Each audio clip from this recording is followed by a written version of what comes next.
Dear student, welcome to my channel self study teacher गुरु में आपका हार्दिक स्वागत है। दोस्तों, आप सभी लोग अच्छे एवं मस्त होंगे। तो आइए आज हम आप लोगों के लेकर आए हैं महत्वपूर्ण टॉपिक केमिस्ट्री, यानी 4 मार्च को आपका क्या है केमिस्ट्री। जो स्टूडेंट्स नए हैं हमारे चैनल पर वो चैनल को सब्सक्राइब अवश्य करें तथा वीडियो को लास्ट तक जरूर देखें। आपको देखिए क्या क्या महत्वपूर्ण, आपको कैसे क्या करना है। ठीक है, तो सबसे पहले स्टार्ट करते हैं दोस्तों। आज का सेशन क्या है?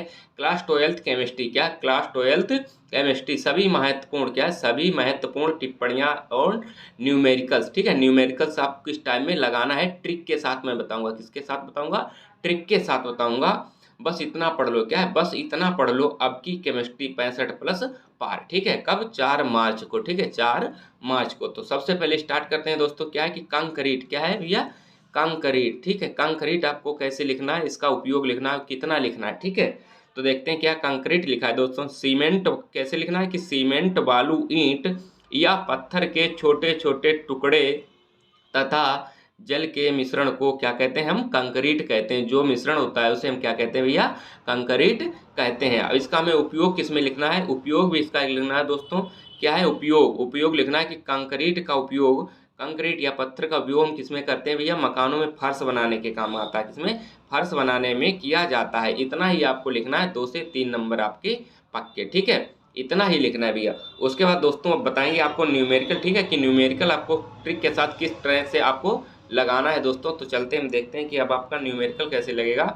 देखिए, 58.5 ग्राम सोडियम क्लोराइड को 200 ml जल में घोला गया। कितने ml में घोला गया? 200 ml जल में घोला गया है। प्राप्त विलयन की नार्मलता ज्ञात करना है। ठीक है भैया, क्या ज्ञात करना है? नार्मलता ज्ञात करना है दोस्तों। ठीक है, अब आपको नार्मलता निकालना कैसे? तो इसका सूत्र होता है भैया नार्मलता की, विलय पदार्थ की मात्रा ग्राम में। क्या है? विलय पदार्थ की मात्रा ग्राम में, उसके बटे क्या होता है? विलय पदार्थ का अणुभार, यानी किसका? सोडियम क्लोराइड का आपको अणुभार निकालना पड़ेगा इनटू आयतन लीटर में। जो आयतन आपका होगा भैया उसे लीटर में बदलना होगा। ठीक है, तो सबसे पहले दोस्तों क्या करते हैं कि अब हमें क्या निकालना है? यहाँ पे पहले निकालना है कि सोडियम क्लोराइड का क्या निकालना है? अणुभार। तो सोडियम क्लोराइड क्या होता है भैया? NaCl। NaCl। ठीक, NaCl का अणुभार बराबर क्या है? अणुभार। ठीक है, अणुभार बराबर क्या होता है भैया? कैसे निकालने के? Na कितना होता है? 23 होता है, 23। ठीक है, फिर Cl कितना होता? Cl कितना होता भैया? 35.5। ठीक, कितना होता? 35.5 होता। बराबर आपका कितना बन जाएगा? N5 और 5 3 8 पॉइंट लगाए भैया, और 3 और 2 5, यानी 58.5। ये आपका क्या आ गया भैया? NaCl का अणुभार। ठीक है, तुल्यांकी भार आपको दिया है भैया। इसका तुल्यांकी भार कितना दिया है दोस्तों? तुल्यांकी भार बराबर कितना है? 58.5। ठीक है, 58.5 दिया है दोस्तों। ठीक है, अब आपको क्या करना है? अब बस आपको मान इसी में रख देना है। ठीक है, तो अब मान रखिए कितना है भैया? जो आपका पहले विलय पदार्थ की मात्रा ग्राम में, यानी ग्राम में आया कितना है? 58.5 बटे उसका विलय पदार्थ का अणुभार कितना निकाला था भैया? अणुभार निकाला था कितना आपका? 58.5। ठीक है, अब आयतन लीटर में, पहले आयतन लीटर में, यानी आयतन आपका कितना दिया है? 200 ml। कितना दिया भैया? 200 ml इंटू 200 ml इंटू, अब क्या करेंगे हम? आयतन लीटर में बदलने के लिए 200 को, 200 ml है, इसको लीटर में बदलने के लिए ऊपर से हम 1000 का गुणा कर देंगे। ठीक है, अब आपको क्या करना है भैया? दो जीरो काट दीजिए, 2 पंचे 10। ठीक है, एक से एक कैंसिल हो गया। तो आपका क्या नार्मलता आपकी कितनी आ गई दोस्तों?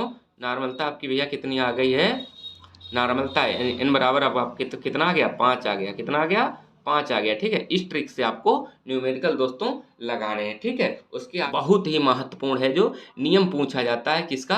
राउल्ट का नियम। ठीक है, क्या पूछा जाता है? राउल्ट का नियम। तो किस टाइम में आपको दोस्तों लिखना है? लिखना है राउल्ट का नियम। इस तरह आपको लिखना है, डैश करके आगे लिखना है कि इस नियम के अनुसार वाष्प दाब में अपेक्षित अवनमन विलय पदार्थ के मोल प्रभाज के बराबर होता है। ठीक है, किसके बराबर होता है? मोल प्रभाज के बराबर होता है। यदि वाष्प दाब में अपेक्षित अवनमन P इंटू पी एस हो अपान P, तो विलय पदार्थ का मोल प्रभाज को क्या होगा भैया? N अपान small n plus capital N। ठीक, अब आगे क्या कह रहा है कि राउल्ट के नियम से, क्या है? राउल्ट का नियम भैया होता है P माइनस पी एस अपान P।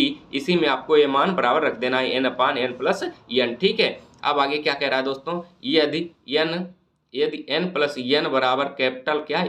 कैपिटल n हो तो P माइनस पी एस अपान P बराबर n स्मॉल n अपान कैपिटल N। ठीक है, उसके आगे क्या पढ़ना है आपको दोस्तों? यदि एन बराबर डब्ल्यू अपान एम, क्या है, एन बराबर डब्ल्यू अपान एम हो तो एन बराबर डब्ल्यू अपान एम होगा तो आपका क्या निकलेगा भैया, P minus P S upon P बराबर W upon capital M capital W upon small M. यही आपका भैया राउल्ट का नियम है। इतना ही आपको डेरिवेशन करना है। 5 नंबर में दोस्तों आपसे पूछा जाएगा, ठीक है। बहुत बहुत मोस्ट इंपॉर्टेंट है, जो आपके एग्जाम में बिल्कुल छपने वाला है। वीडियो को स्किप बिल्कुल ना करें, आप लास्ट तक देखें, ठीक है।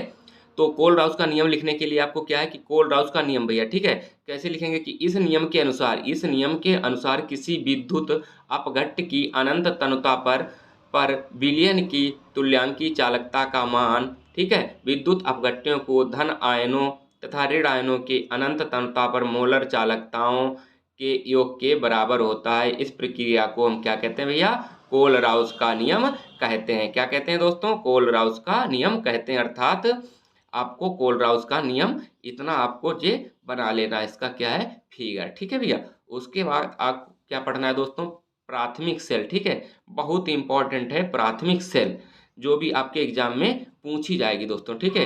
क्या है कि वह सेल जिसमें रासायनिक अभिक्रिया केवल एक बार ही होती है, अर्थात इन सेलों को पुनः आवेशित नहीं किया जा सकता है, प्राथमिक सेल कहलाते हैं। क्या कहलाते हैं, प्राथमिक सेल कहलाते हैं। प्राथमिक सेल का एक बार प्रयोग करने के बाद यह अनुप्रयोग हो जाती है, इन प्रयोग के लायक नहीं रहती है, जिस कारण इसे पुनः चार्ज नहीं किया जा सकता है, जैसे शुष्क सेल और मरकरी सेल, ठीक है दोस्तों। इसके बाद एक बेहद बहुत ही मोस्ट इंपॉर्टेंट है, क्या है भैया, नेस्टर्ड समीकरण। आपसे पूछा जाता है कि नेस्टर्ड समीकरण क्या है, इसको आपको समझाना है, ठीक है दोस्तों। अब आपको हम बता रहे हैं कि नेस्टर्ड समीकरण के बारे में आपको पूरा लिखना है इतना दोस्तों। क्या है, नेस्टर्ड समीकरण, ठीक है। तो देखते हैं नेस्टर्ड समीकरण क्या है दोस्तों, आइए।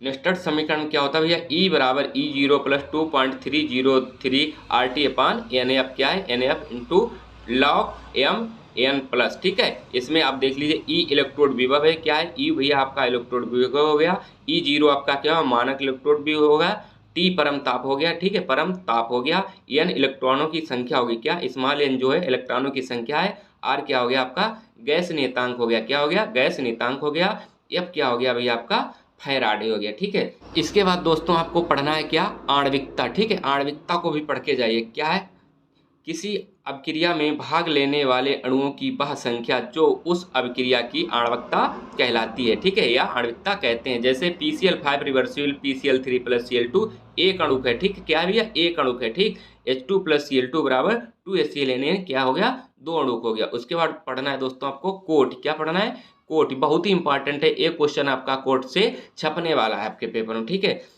कोट कैसे लिखेंगे, किसी अभिक्रिया की कोट अभिक्रिया में भाग लेने वाले अणुओं की वह संख्या है जिसमें सांद्र परिवर्तन से अभिक्रिया का वेग प्रभावित होता है। जैसे CH3CO C2H5 प्लस H2O को हम तोड़ के लिख सकते हैं भैया, NHO में लिख सकते हैं रिवर्सिबल CH3COH प्लस C2H5OH, ठीक है। उसके बाद दोस्तों बहुत ही इंपॉर्टेंट है, क्या, शून्य कोटि की अभिक्रिया, क्या है, शून्य कोटि की अभिक्रिया, ठीक है, कि वे क्रियाएं जिनमें किसी भी अणु के सांद्रण परिवर्तन अभिक्रिया का वेग प्रभावित नहीं होता है, शून्य कोटि की अभिक्रिया कहलाती हैं। जैसे H2 प्लस Cl2 कल क्या बन जाएगा 2HCl, ठीक है। उसके बाद दोस्तों आपको पढ़ लेना है क्या है, प्रथम कोटि की अभिक्रिया, ठीक है, प्रथम कोटि की अभिक्रिया आपको पढ़ना है दोस्तों, बहुत ही इंपॉर्टेंट है। प्रथम कोटि की अभिक्रिया कैसे लिखेंगे कि वे अब क्या है, वे क्रियाएं जिनमें केवल एक अणु के सांद्रण परिवर्तन से अभिक्रिया का वेग प्रभावित होता है, प्रथम कोटि की अभिक्रिया कहलाते हैं। जैसे